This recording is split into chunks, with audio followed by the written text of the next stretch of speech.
Монгол улсад бол одоо анх удаага одоо энэ гео парктай болох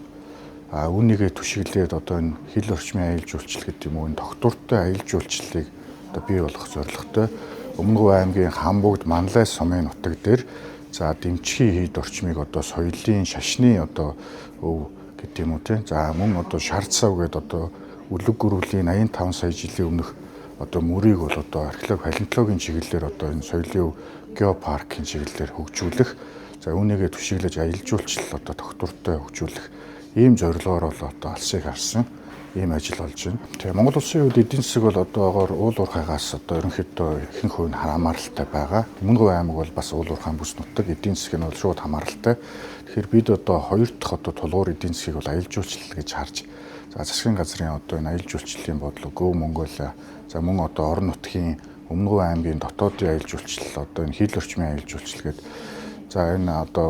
байгалийн одоо түүх туршлагын газар одоо Хонгорын элс, Баян заг, Хэрмэн цав ингээд наашаа одоо зүүн тал руугаа Дэмчгийн хийд одоо Шардсав, Хүрдэт тагуу, Цайны зам гэдэг түүх туршлагын газруудыг түшгэлсэн юм